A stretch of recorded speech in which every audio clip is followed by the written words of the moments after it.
Sweet.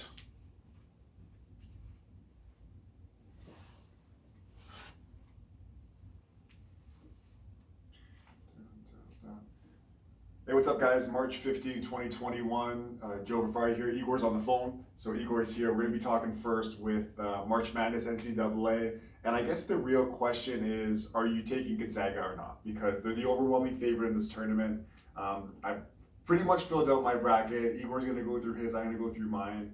In case you guys haven't been watching too much of the season, I've been paying attention. Igor's been paying a little bit of attention as well. So we're going to go through the divisions or what conferences. We're going to start off with the West, where Gonzaga is. Igor, if you want to start off, give me your first round, and then I'll go through mine, and we'll go through all of the different divisions there. Sure. So I guess I'll start off with. I guess we'll go with the Gonzaga end of the bracket. So obviously, I have Gonzaga winning. Whoever comes out of that 16 playing game. So obviously, I have Gonzaga moving on there. In the Missouri-Oklahoma game, I ended up taking the Missouri that game. So nice. A slight upset, obviously. It's not a huge one based on the rankings, so I have them there. Creighton over USSB. So no surprise there. Virginia over Ohio. USC over whoever wins the playing game. Kansas over Eastern Washington. Oregon over VCU. Iowa over Grand Canyon. On the other end, I have Baylor over Hartford, North Carolina over Wisconsin. I got to go for my Tar Heels since we at least won one game here. Villanova over Winthrop, Purdue over North Texas. A little bit of an upset. I'm taking Utah State over Texas Tech. I like that. What was that? I like that. Yeah. Arkansas over Colgate. Florida over Virginia Tech. Ohio State's over an interesting school name there in Oral Roberts. Michigan over whoever wins between MSM or Texas. Let's see here. LSU over St. Bonaventure. Let's see. I do have Patrick Ewing's Georgetown team, who was a surprise in the tournament. Patrick Ewing finally won himself a championship. I have them beating Colorado. Florida State over North Carolina Greensboro. BYU over whoever wins the Michigan State UCLA game. Texas over Abilene Christian. Slight upset. I have Maryland over Connecticut. I might, change my mind on that one because I know Connecticut and the Huskies tend to have a pretty good runs in these things, but right now I'm going to stick with Maryland. Alabama over Iowa. On the other end, Illinois over Drexel. Georgia Tech over Loyola. Slight upset there. Tennessee over Oregon State. Oklahoma State over Liberty. Syracuse in an upset over San Diego State. West Virginia over Moorhead. Clemson over Rutgers. And Houston over Cleveland State. That ends my first round. Okay. I guess, we'll just go through the first round then. I'll go through mine now. So I got Kansas winning against the 16 game for sure. Oklahoma and Missouri. Oklahoma's been pretty good in the Big 12 all year, but Missouri has the guys going in the first round in the NBA. I'm riding that. I know they've been a little bit hot as of late. I'm going to take them. Creighton's been really solid. I'm going to take them. They should have won the Big East tournament, but Patrick Ewing and the guys at Georgetown ended up taking that. So I'll go Creighton there. Virginia, Ohio, I think is going to be a tough one because Ohio ended up winning. They beat Buffalo, and I think it was the MAC conference. I think this is going to be a really close game, but I'm still taking Virginia. But if you are betting this game, Igor, I advise you to take Ohio on the spread because Virginia's not the same team they were. I think they won it. They might have been the last champion, actually, because there was no March Madness last year. I could be wrong. I remember when Villanova won it, but anyways. Kansas, Eastern Washington. Now, Eastern Washington has been my team over the last 5 years. Whenever I take them, they never lose. I'm going Eastern Washington in a massive upset. I'm taking them to take down Kansas here at number 3.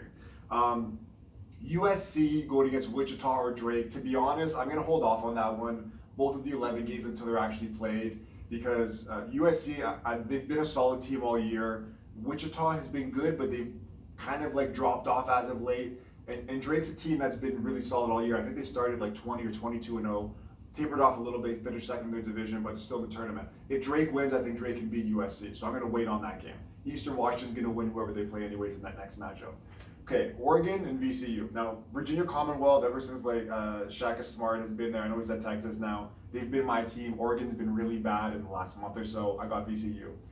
Iowa, to be honest, I thought I was going to take them to win the title game, but they're definitely going to win this 2:15 matchup. Baylor, easy one there. Number one. I got Wisconsin taking out North Carolina. Now, North Carolina and Duke both were terrible pretty much all season. North Carolina edged out Duke in one of those games and ended up making it through to the tournament. I don't think they're going to win the game. They're just not the same team.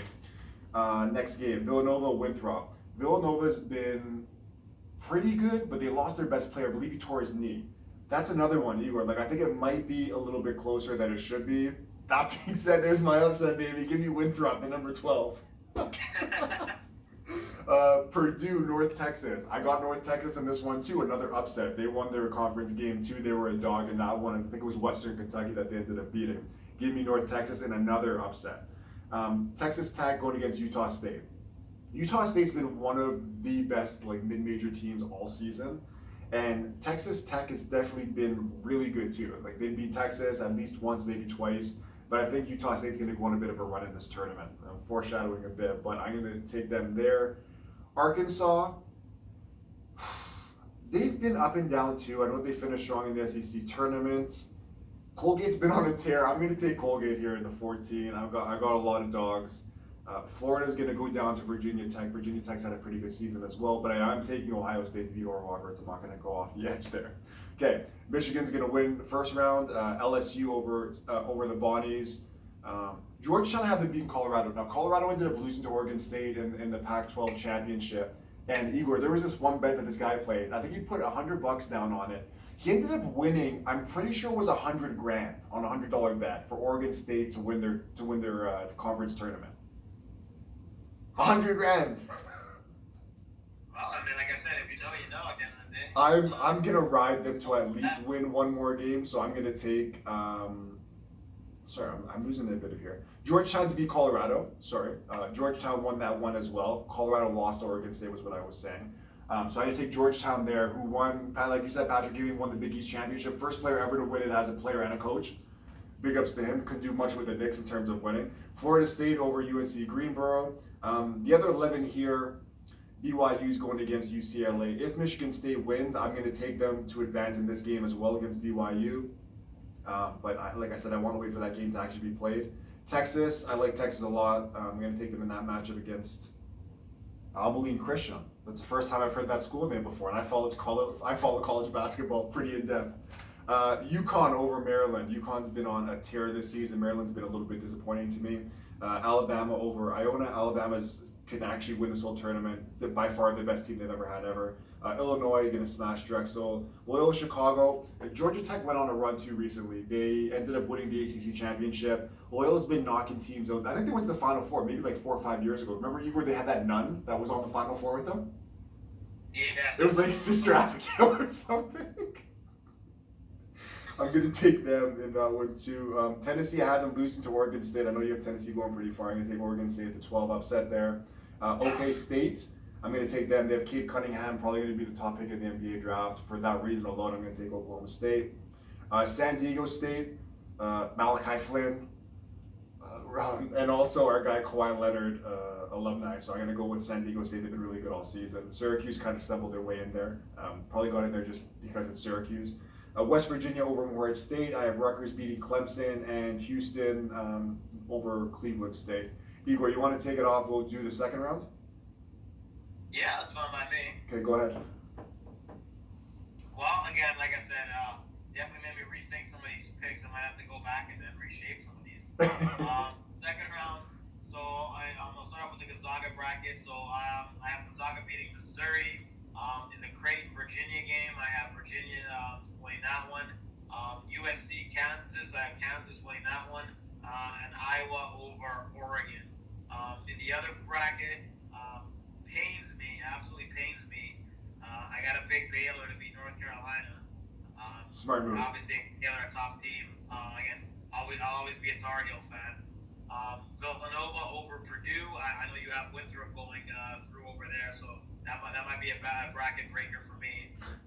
Arkansas over Utah State. Ohio State over Florida.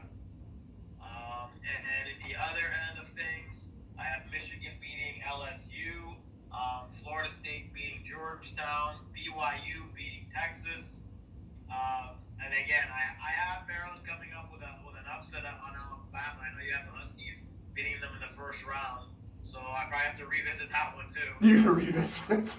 I might have to revisit quite a bit from these situations. Luckily, I have a couple days.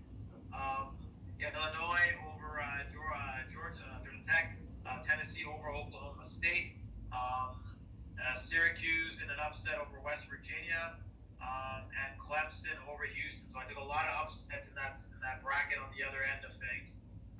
Probably will revisit that though from the sounds of it. I convinced you that easily. I'm probably discounting a little bit of Cade Cunningham there on Oklahoma State, but we shall see. Okay. So I'm gonna go. Gonzaga is gonna take out Missouri. I have Virginia beating Creighton. Just because I'm on the spot here, like I said, if Drake wins that game, I want to take USC. I'll take USC to win there, and then Eastern Washington to take out USC. I have VCU. I have Iowa there, so I'm going to go with, this one's tough. And I'm kind of torn because, and there might be some changes, but I'm on the record right now. VCU's been really good all year. Iowa has Luke Garza, who's probably going to win Player of the Year. He's a guy that's about 6'9", 6'10", really slow, but like a really skilled post player that can also shoot the three. VCU, I can't curse on this podcast, damn, but like, man. I already wrote down Iowa. I'll go with them. I might change it later. I have Iowa going on there. Baylor's going to take out Wisconsin. I have North Texas beating Winthrop. I have Utah State beating Colgate.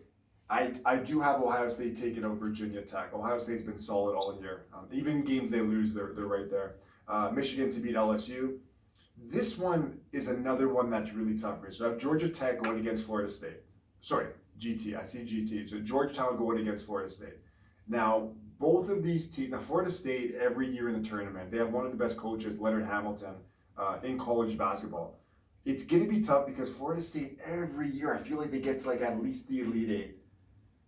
And now, do I take Patrick Ewing and the magic that Georgetown has, or am I going to go with Florida State? I'm going to do the old Igor and Joe. My heart's telling me this, but my mind's telling me that. My heart's telling me Georgetown, so I'm going to write in Georgetown. I think that they might be a team of destiny, at least to get a little bit further. I'll take Georgetown there. Texas is going to take out, I have Michigan State there. So I have Texas take out Michigan State, and UConn with an upset to beat Alabama. That's another tough one. I don't know what I'm going to ride with that one. Illinois is going to beat Loyola. The Loyola is going to give them a bit of a run.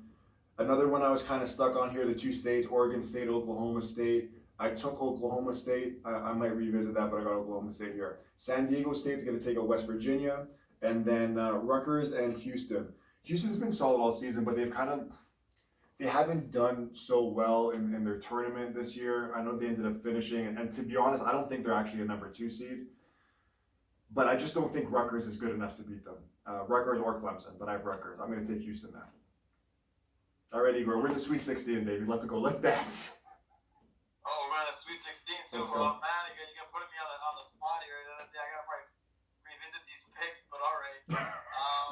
Let's go again. Gonzaga over Virginia, Kansas over Iowa, Baylor over Villanova, Ohio State over Arkansas. So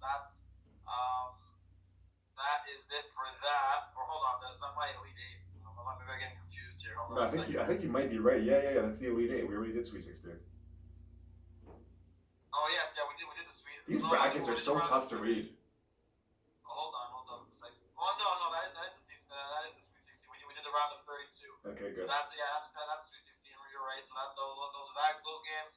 I have an upset in the other bracket where I finally have a couple number 1 seeds falling. I got Florida State beating Michigan, BYU beating Maryland, Syracuse beating Clemson. So I have Syracuse making a Cinderella run. Wow. Tennessee topping Illinois.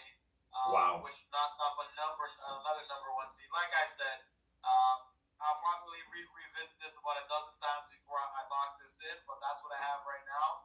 And that's it for the Sweet 16. Well, man, the beauty of college basketball, the March Madness tournament, is one game, right? And we know every year how many buzzer beaters happen. There's going to be a lot of good teams that end up losing.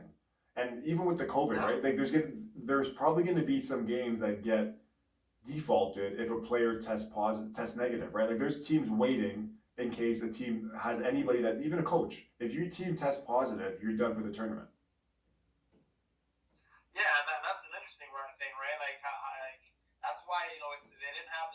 last year, and it's so basically, and I haven't gotten the clear specifics here. They are still having a ton of these teams travel around. They're not playing in the same centered off areas. They're still doing what they usually do, correct? All the locations here are showing as TBD, so I'm not sure about that. To be honest, I haven't looked into where they're actually playing. It would be really smart to put them in some kind of bubble, whether it be like what's it called, like the Dallas Cowboys Stadium. I don't even see. Oh, it says all games being played in Indianapolis. There you go. So they're playing at the Colts Stadium. So that probably is a smart idea to try to keep Everybody in one. Yeah, no less travel. the Exactly. Yeah. That'll be interesting to see how the college kids deal with that. Again, that might be a discipline type thing too, if everyone's going to be able to keep up with the restrictions. Yeah, but I think that what they're doing here is that could be a storyline. well, the thing is, like, it's starting on, I believe, here the 19th, right? And then the finals is on the 5th, but most of the games are being played between the 19th and the 30th. And to be honest, like the first 19th, 20, 21, and then you got to think every game, half the teams are being eliminated every day, right? So there's even less chance. That's fair. So I think they should be fine. Probably with less travel and stuff like that, it probably makes them obviously a little bit less tired. It might be a little more energetic in the games. Yeah. And again, it doesn't give anybody any advantages in terms of being in specific regions and sort of playing at home. So yeah, no fans. As far as I know, there's no fans.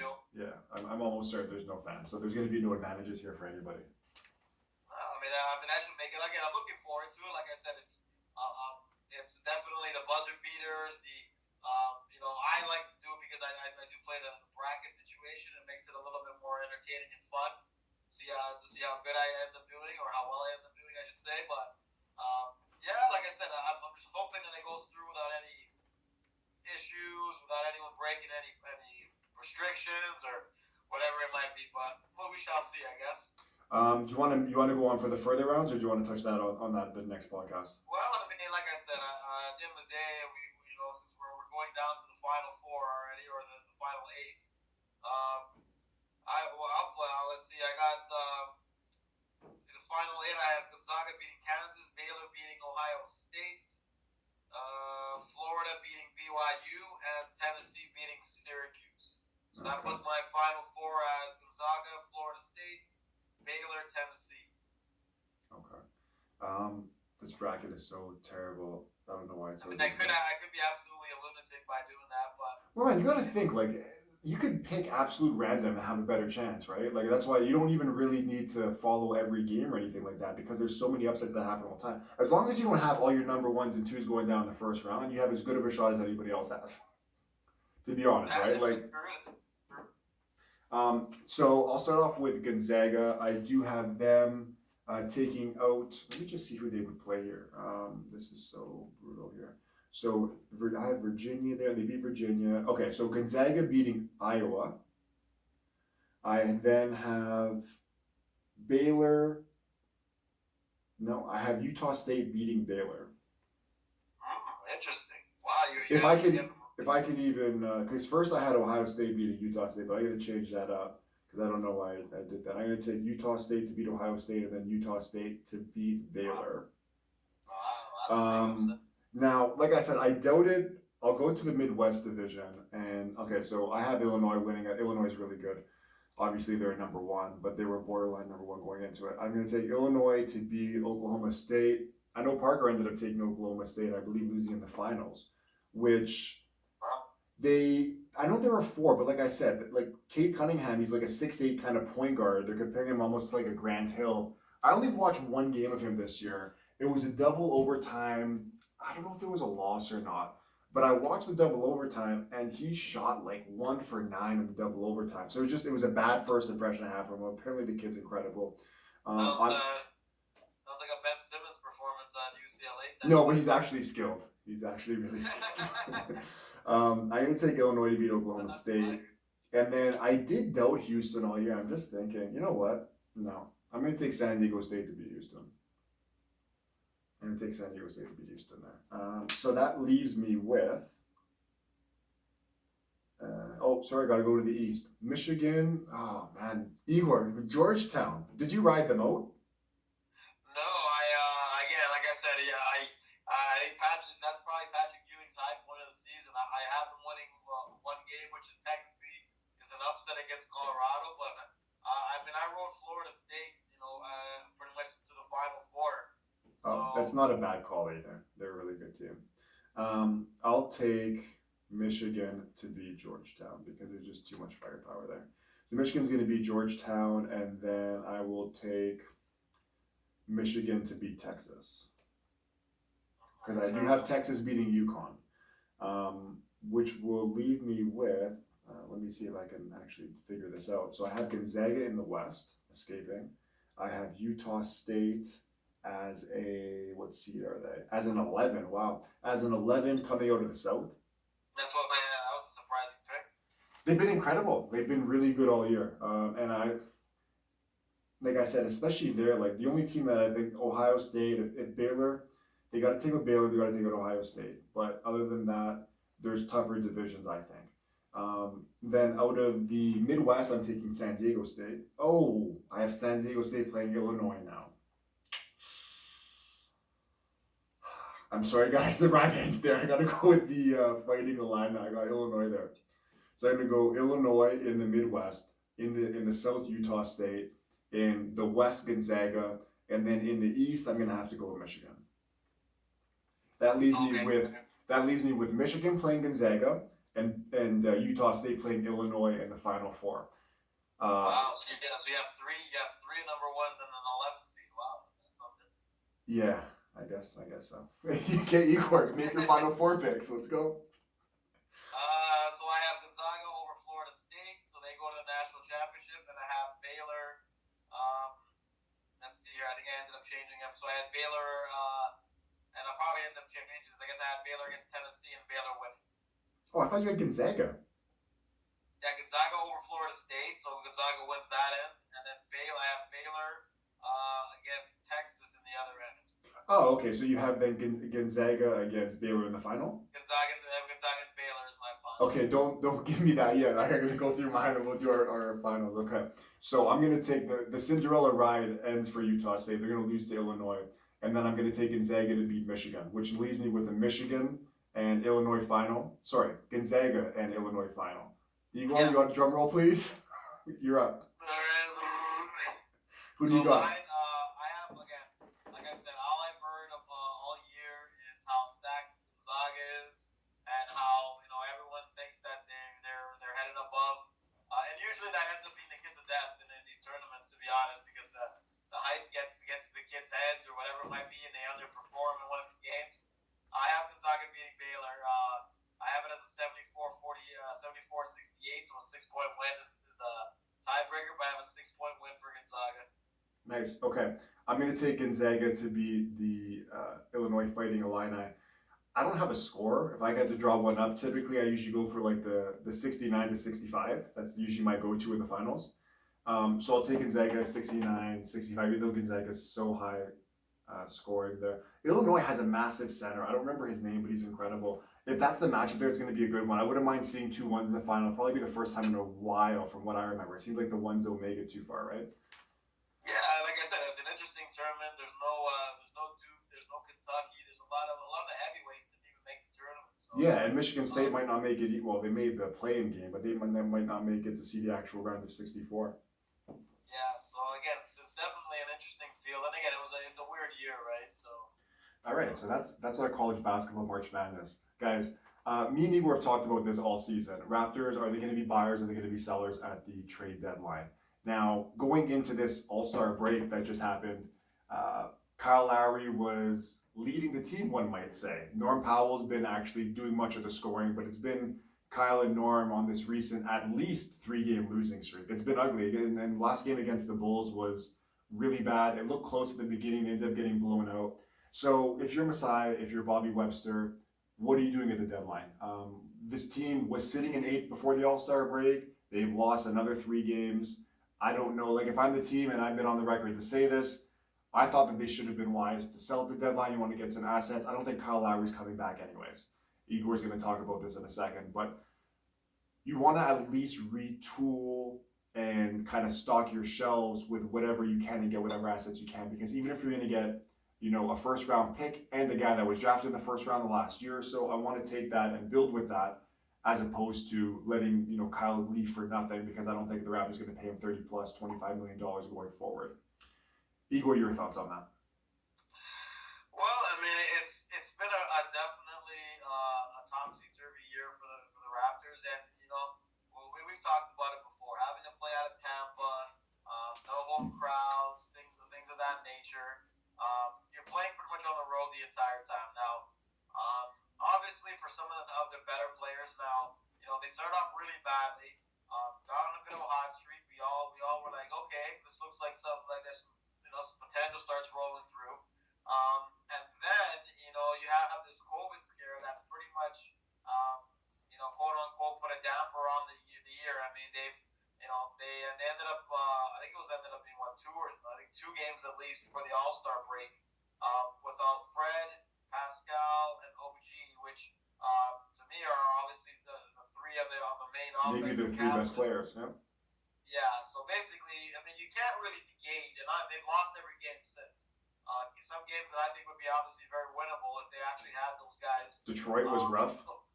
Yeah, Detroit. I would still take them over the Bulls. The Charlotte game is probably all those games were winnable games. The Atlanta game, they blew a big lead.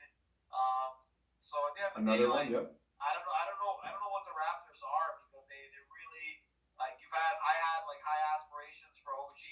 He missed a bunch of games with an injury when he was just catching his stride. And then when he comes back, he gets hit with this COVID thing, and he's gone for two more weeks. If I'm the Raptors looking at the landscape, it's a tough situation. If you're able to pick up a big man, that might be a difference maker. I don't know. Like, again, I've never been, and I'll be the first one to admit it, I've never been the biggest Kyle Lowry fan. I think that the whole hype that he gets in terms of the whole greatest Raptors thing, we've been all over that. Yeah. I think he had massive playoff failures. Him and DeMar, I think they both get ample. I don't give one guy more disdain over the other.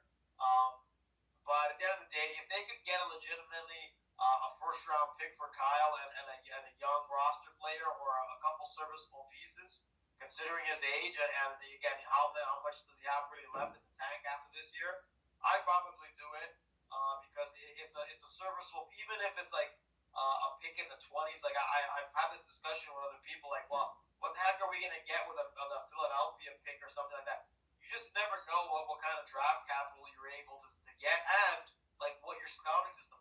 I mean, let's be real here. They were having discussions this last year or pre-bubble when Pascal was making the All-Star team, that him and Ben Simmons were like 1-2 in that draft in terms of what's been put forward there. Yep. Pascal was a 24th pick, a late round pick in that draft. So like even if you get a 27 or 28 pick, it's still a serviceable situation where if you scout properly, you can get a pretty decent player and fall in your lap. You just never know. Or you make a trade and then you move up with your own. It just gives you more assets. So yeah, I would probably trade Kyle, because at the end of the day, he probably won't be back. And if you don't think you're going to win the championship this year or be a legitimate contender, then sell him off. Give Malachi Flynn some more minutes. Get him comfortable in that second role. It ends up being Fred's team, which is good. It's going to be anyways, because he's going to be the point guard of the future, and so forth. And get the assets. The other guy, and what you do with him is what you do with Norman Powell. If someone offers up a first rounder, do you deal Norm? Is he part of the future going forward? Like I said, it all depends on the circumstances of what gets dealt. But like I said, Lowry I would definitely deal, and Powell I probably I gauge the market, see what I can get for him, and if someone's throwing me a first rounder, I might do it. I don't know, Igor. I think that's I have some hot takes. I think that one is a little bit too much. Now hold on, because the thing is, now at the beginning of the year we talked about Norman, how bad he was. He was coming off the bench, and it was getting to the point where it's like, this guy's had a contract year. What's he doing? And he was atrocious all season. But then what happened was the season kind of picked up. Guys went down with COVID or whatever it happened, injuries as well, and he's, dare I say, put this team on his back. Norm's been incredible, and he's obviously playing for a new contract, and he's going to get paid probably similar, if I had to guess, similar to what OG got this summer. I don't think you can trade Norm. Now, I don't think he's going to be restricted because he already got his second deal, which would make him unrestricted. The question then becomes, does he want to come back to Toronto? He should have all of the opportunity to succeed with, like you said, I don't think Kyle's going to be here. There's four guys there. Now, can you look at the team and say, hey, like I want a starting spot somewhere else? Maybe if he wants to go to a team like the Knicks or Sacramento, right? But I think that with the Raptors here, you have Kyle will be gone, so you have Fred, Pascal, OG. That's your 1, 2, and 3, or 1, 3, and 4, depending on how you look at it.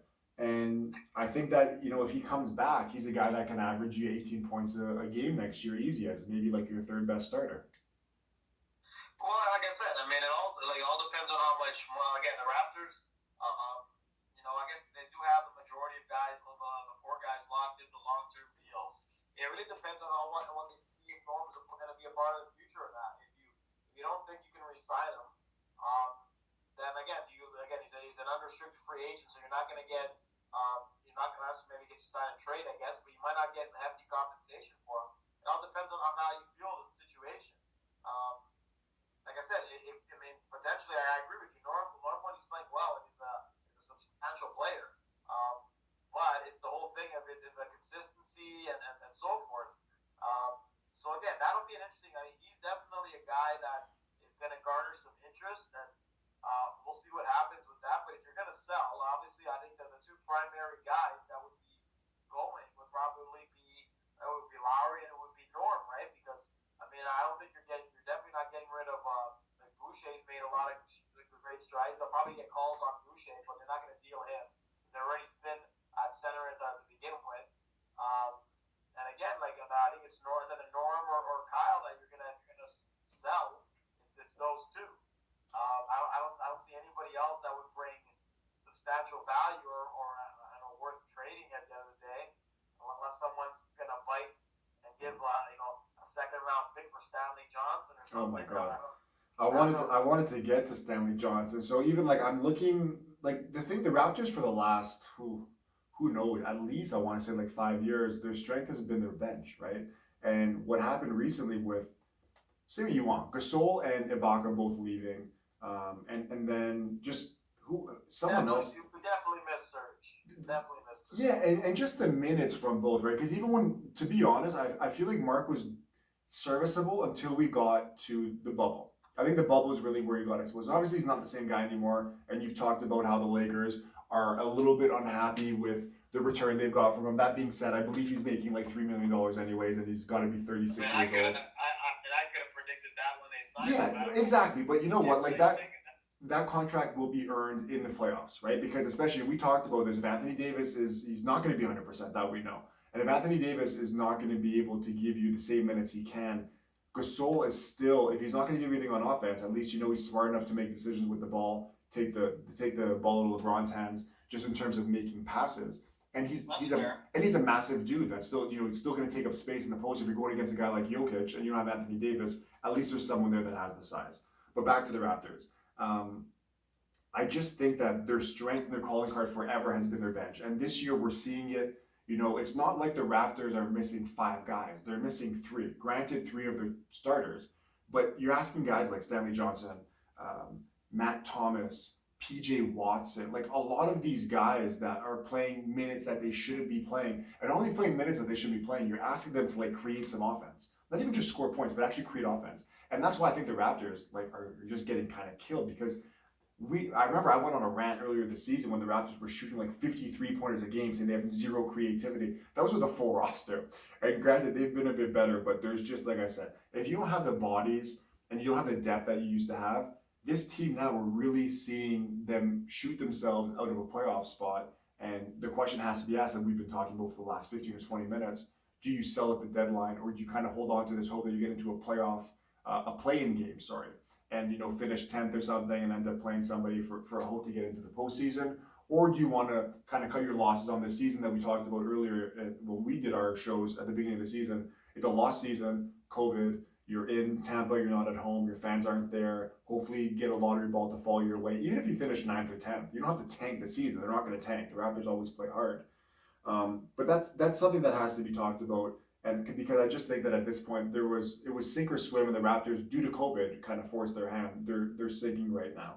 And then lastly, with COVID, we've seen guys. Russell Westbrook last year when he had it wasn't the same. And to be honest, he's just getting his stride back now. He's getting older too, for sure. Jason Tatum, another guy, had COVID for a while, came back. It took him at least like a month. I want to say like 3 weeks. There's guys that have had COVID that have not been the same, and it'll take some time. Some guys and some people really are never really the same after they get it, so it's kind of tough. And with the Raptors, like we talked about, with the contact tracing, it's about 7 days, I believe, that you're out if you just are in contact with someone but still test negative. Pascal, OG, and Fred, Igor, they've been out, I want to say 2 weeks now, right? Yeah, it's been well. I mean, and yeah, it's been more than that because I guess the All-Star break they've been gone. Yeah, it's been I think because again the All-Star break started what was it, Wednesday, Thursday. Thursday, I think, was the last game. Yeah. Which begs the question: did they catch COVID? And I think the answer has to be yes, or else they'd be back playing right now, right? Well, yeah. Well, the media's not like they'd be back, and I think it's going on. I think tomorrow will start going on almost. I want to say it's been 2 weeks for 60 or more than 2 weeks, probably around 16 days. I was going to say 2.5 weeks were coming on. Yeah. I think Pascal was the guy that was up first, and then afterwards, then the other two ended up catching it or quote unquote not being able to play afterwards. I think the game afterwards. So Pascal's been gone longer. Yeah. I believe. I don't think it was. I think one extra game or something. But yeah, it's been a disaster, and like I said, it was guys that were Fred was having some monster games, and it could not have happened at the worst time. That's exactly right, especially with. It could not happen at the worst time because now they've fallen into a funk where they're with about 6 other teams that are fighting for the last, let's say, 2 or 3 playoff spots. And yeah, like I said, it's a sink or swim situation, but you haven't really gotten a chance to really see what these guys can really do as a full unit strength. Because one thing or another, something's always been going wrong. And I would venture to say that they probably had very few games when the entire roster's been out. And this is when, no, I agree with that. And I was going to say too, the thing is, we talked about this at the beginning of the year. When are we going to press the panic button? They started off, I believe it was 2-8, and all those games where Pascal missed those, finger rolls at the end of the game. They've had a lot of heartbreaking losses. The last one against Atlanta, I talked about it when they left the guy wide open. Like, it's just, and I've talked about this before, and I really like Nick Nurse, but and obviously he can only do so much. But you go into that timeout, you're up 2. Do not tell your guys give up anything. Like, don't give up, but like if you're gonna succumb to anything, give up a layup as opposed to a 3-pointer to win the game. And like I said, Tony Snell, he's not Steph or Seth Curry, but he's still an adequate 3-point shooter. He's been in the league a long time, and he can nail down the shot. Out of the 5 guys that were on the floor, he's probably the guy that you want taking the shot. But you roll the dice, and they keep losing. They keep losing all of their bets. And so, like I said, starting off 2-8, all these ticky-tack losses, they just keep digging themselves a bigger hole. There's no room for error, and now all of a sudden you hear with all this COVID, and